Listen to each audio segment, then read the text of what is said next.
দেখুন কড়াটা বসিয়ে দিয়েছি, কড়ার মধ্যে তেল দিয়ে দেবো। অ্যাকচুয়ালি আমি এটা করছি চাল পটল। চাল পটলটা কীভাবে করব তার প্রসিডিওর। এটা একটু ঘি লাগে বেশি করে।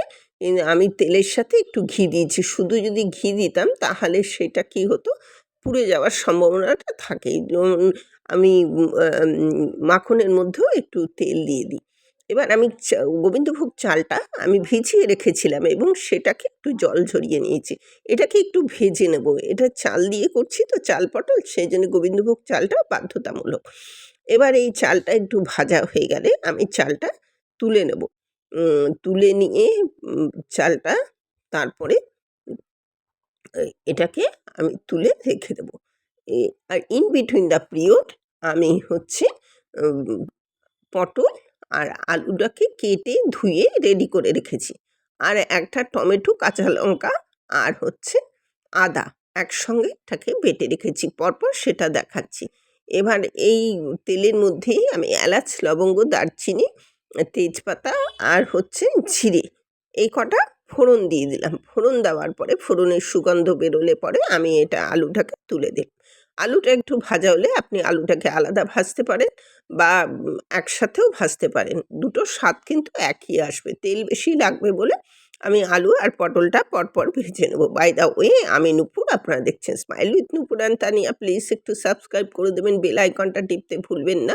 লাইক, শেয়ার করে একটু পাশে থাকবেন। নিত্য নতুন রেসিপি আপনাদের সামনে যথাসময়ে পৌঁছে যাবে।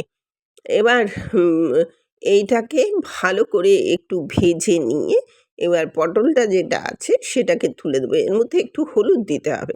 হলুদ না দিলে এটা ভালো লাগবে না দেখতে।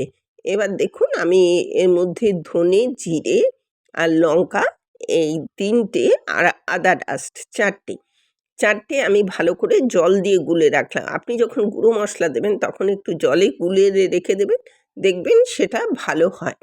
ফিরে এলাম, আবার পটলটা তুলে দিলাম। পটলটা একটু ভাজা হয়ে গেলে আমি ওর মধ্যেই একটুখানি ওই যে টমেটো বাটাটা, যেটা টমেটো, কাঁচা লঙ্কা, আদা বেটে রেখেছিলাম সেটাকে দিয়ে দিলাম। ২ বার আদা দিলাম। একবার ওই মশলায় দিয়েছি, একবার এর মধ্যে দিলাম।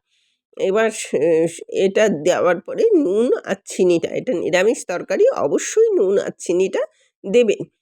এবার আরেকটু হলুদ দিয়ে দিলাম। কারণ কেন হলুদটা দিলাম, হলুদটা একটু কম হয়েছে। এবার ওই যে মশলাটা গুলে রেখেছি ওই মশলাটাও আমি এর মধ্যে দিয়ে দেবো। টমেটো কাঁচা গন্ধটা চলে গেলে এটা অত্যন্ত সুস্বাদু হয়। নুন চিনিটা তো দেবেনই, ওটা তো বাধ্যতামূলক। ওটা না দিলে তরকারির স্বাদও হবে না, খেতেও ভালো লাগবে না।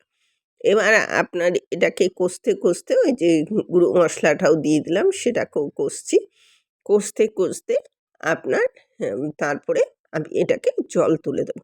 কারণ এটা তো আলু পটলটা তো সিদ্ধ হতে লাগবে। সেই জন্যে এইভাবে চাল পটলটা একটু করে দেখবেন। অনেক রকম পটল করেছেন তো, আলু পটল, অনেক রকম আম পটল, অনেক কিছু এইভাবে করে দেখবেন। দেখুন এর মধ্যে এটা হয়ে গেছে। তারপরে আমি চালটাকে দিয়ে দিলাম। চালটাকে দিয়ে এটাকে এবার ভালো করে নাড়াচাড়া করে, চালটা যেহেতু ভাজাও ছিল ভেজানোও ছিল দুটোই, যার ফলে কি হয়েছে এটা অসুবিধা হবে না। এবার জলটা তুলে দিলাম, বয়েলড হয়ে যাবে তাড়াতাড়ি। এবার এইটা দেখুন হয়ে গেল। আমি জলটা দিয়ে দিয়েছি। এটা এই পর্যন্ত এসে গেছে। এর মধ্যে একটু আপনি ঘি, গরম মশলা দুটোই কিন্তু দেবেন। Ready to serve. এতক্ষণ আমার সাথে থাকার জন্য অশেষ ধন্যবাদ। পরবর্তীতে দেখা হচ্ছে যেকোনো এপিসোডে যেকোনো রেসিপি নিয়ে। এরকম নিত্য নতুন রেসিপি পেতে আমার চ্যানেলটা একটু সাবস্ক্রাইব করে রাখবেন। বেল আইকনটা টিপতে ভুলবেন না।